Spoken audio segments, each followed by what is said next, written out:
أعوذ بالله من الشيطان الرجيم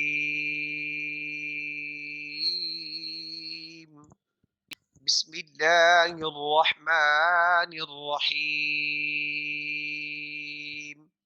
أم حسبتم أن تدخلوا الجنة ولما يأتكم مثل الذين خلوا من قبلكم مستهم البأساء والضراء وزلزلوا حتى يقول الرسول والذين آمنوا معه متى نصر الله ألا إن نصر الله قريب صدق اللہ العظیم۔ سورۃ البقرہ کی آیت نمبر 214، اس میں اللہ تعالی ایمان والوں کی آزمائش کا تذکرہ فرماتے ہیں۔ سن 5 ہجری کو کفار، یہودی، منافق و مشرک تمام مل کر، اس وقت مسلمانوں کی تعداد تقریباً 3000 تھی اور کافروں کی کئی ہزاروں میں ان کی جماعت تقریباً کم از کم 10,000 سے اوپر لوگ تھے۔ مسلمانوں کے مقابلے کے لیے آئے کہ اب ایسا کرتے ہیں تمام مل کر مسلمانوں کا قلع کما کرتے ہیں اور ان کو ہمیشہ کے لیے ختم کر دیتے ہیں۔ سخت سردی کا موسم تھا۔ نبی کریم صلی اللہ علیہ وسلم نے اپنے صحابہ سے مشورہ کیا کہ کیا کیا جائے۔ سب سے جو عمر رسیدہ صحابی تھے وہ سیدنا سلمان فارسی رضی اللہ تعالی عنہ تھے۔ حضرت سلمان فارسی رضی اللہ تعالی عنہ کے مشورے سے خندق کھودی گئی۔ اس کے ارد گرد پہاڑ تھے کہ اگر یہ خندق پھلانگ کر آگے آنے کی کوشش کریں گے اوپر سے حملہ کرنا آسان ہوگا۔ چنانچہ جب خندق کھودی گئی، یہ وہ معرکہ تھا، یہ وہ غزوہ تھا کہ جس میں صحابہ کرام رضوان اللہ تعالی علیہم اجمعین نے خندق کھودتے ہوئے نبی کریم صلی اللہ علیہ وسلم کے پاس گئے اور عرض کرنے لگے، یا رسول اللہ، اپنے پیٹ سے کپڑا ہٹا کر بتایا کہ اب تو ہم نے اتنی بھوک لگی ہے کہ پیٹوں میں پتھر باندھ لیے ہیں۔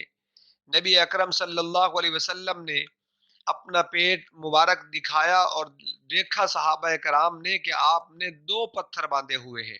جب یہ عالم دیکھا تو حضرت جابر رضی اللہ تعالی عنہ سے رہا نہ گیا، گھر میں گئے اور بیوی سے پوچھا کہ گھر میں کچھ ہے؟ انہوں نے کہا کہ اور تو کچھ نہیں، بکری کا ایک چھوٹا سا بچہ ہے، صرف وہ موجود ہے۔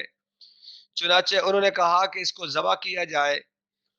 جب اس کو ذبح کیا گیا تو 2-3 آدمیوں کا کھانا تیار کر لیا۔ بیوی نے کہا کہ آپ صلی اللہ علیہ وسلم کو دعوت دے دیجئے۔ چنانچہ حضرت جابر رضی اللہ تعالی عنہ نے بیوی کے کہنے پر نبی کریم صلی اللہ علیہ وسلم کو دعوت دی، اور آپ صلی اللہ علیہ وسلم کو دعوت دی تو پوچھا کتنا کھانا ہے؟ تو فرمایا، یا رسول اللہ، کچھ کھانا ہے، 2-3 آدمی اپنے ساتھ لے لے تو آپ تشریف لائیے۔ نبی کریم صلی اللہ علیہ وسلم نے اعلان کر دیا کہ آج جابر رضی اللہ تعالی عنہ نے میرے صحابہ تمہاری دعوت کی ہے، آؤ جابر کے گھر کھانے کے لیے۔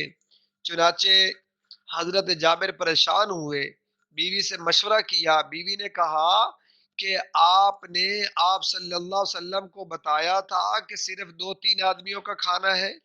انہوں نے عرض کی، میں نے آپ صلی اللہ علیہ وسلم کو بتایا تھا کہ 2-3 آدمیوں کا کھانا ہے۔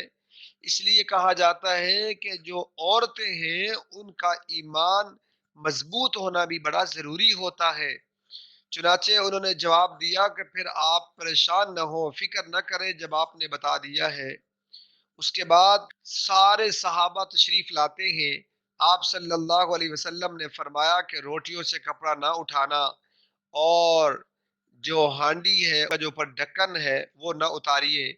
چنانچہ آپ صلی اللہ علیہ وسلم اپنے ہاتھ مبارک سے تقسیم کرنا شروع کرتے ہیں اور 3000 سے زیادہ صحابہ کرام وہ کھانا کھاتے ہیں اور کھانا پھر بھی ختم نہیں ہوتا۔ ویسے کا ویسے حضرت جابر فرماتے ہیں کہ 3000 صحابہ نے کھانا کھا لیا، روٹیاں ویسے ہی پڑی تھیں اور سالن ویسے ہی پڑا تھا جیسے کسی نے ان کو ہاتھ ہی نہیں لگایا۔ یہ تھا نبی کریم صلی اللہ علیہ وسلم کا معجزہ۔ چنانچہ یہ مارکا 1 مہینہ جاری رہا، سخت ترین سردی تھی، اور اس دوران آخر صحابہ کرام وہ جن کے دل انتہائی کمزور تھے یا منافق لوگ بھی کچھ تھے، ان منافقوں نے کہنا شروع کر دیا یا رسول اللہ وہ اللہ کی مدد کب آئے گی؟ آپ تو کہا کرتے تھے کہ اللہ کی مدد آئے گی اور ہم غالب آ جائیں گے، وہ اللہ کی مدد کب آئے گی؟ وہ منافقوں نے یہ بات کہنی شروع کر دی اور 1 ماہ تک جاری رہا۔ پھر اللہ تعالی نے انتہائی سخت ہوا کا طوفان بھیجا، جس کی وجہ سے ان کی جو ہنڈیاں تھیں وہ الٹی ہو گئی، اور ان کے جو جانور بنے ہوئے تھے وہ بھاگ گئے، ان کے جو خیمے تھے دوسری طرف لگے ہوئے وہ سب اکھڑ گئے، اور لوگ مجبور ہو کر اپنا سامان پھینکتے ہوئے واپس بھاگ گئے۔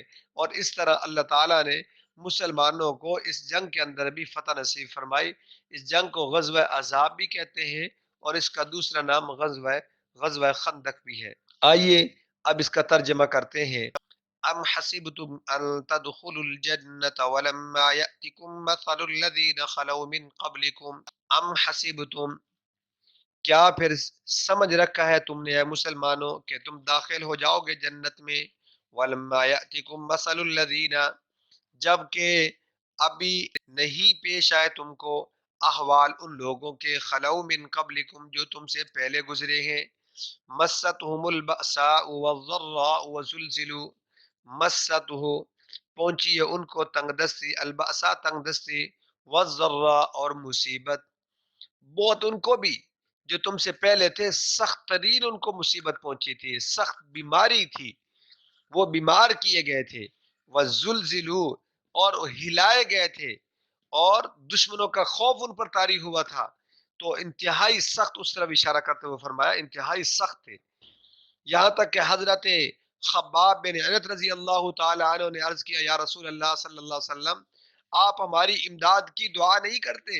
آپ نے فرمایا بس ابھی سے گھبرا اٹھے ہو، تمہیں یاد نہیں ہے، تمہیں پتہ نہیں ہے کہ تم سے جو پہلے لوگ تھے ان کو آروں کے ساتھ چیر دیا گیا تھا، اور توحید و سنت کے لیے پھر بھی وہ پیچھے نہیں ہٹے تھے، اور اسی طریقے سے سخت ان کو تکلیفیں دی گئی۔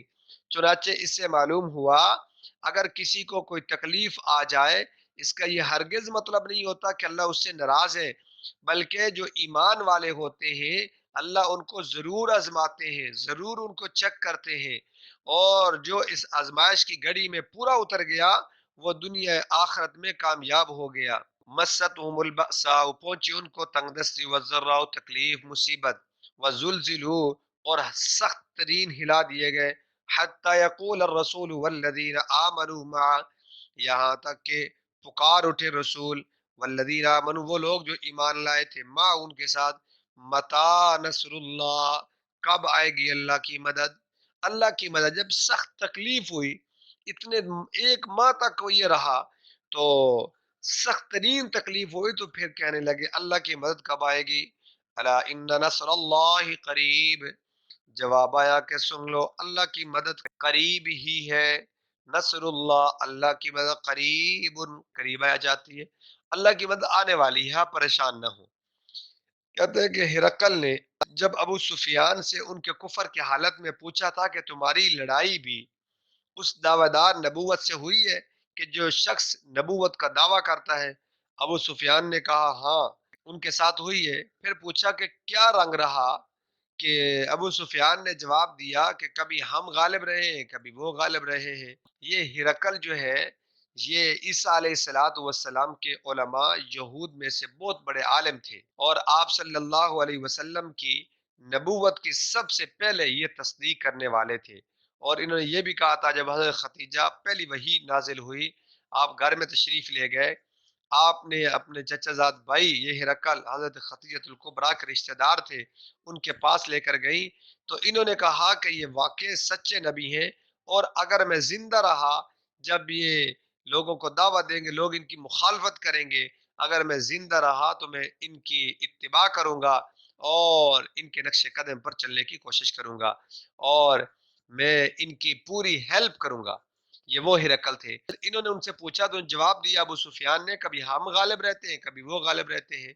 آگے انہوں نے جواب دیا کہ انبیاء علیہ السلام اسی طرح ان کی آزمائش ہوتی رہتی ہے، لیکن یاد رکھیے گا انجام کے اعتبار سے وہی غالب ہوتے ہیں۔ اللہ تعالی ہم سب کو قرآن اور سنت سمجھنے والا بنائے، قرآن اور سنت پر عمل کرنے والا بنائے۔ وآخر دعوانا ان الحمد للہ رب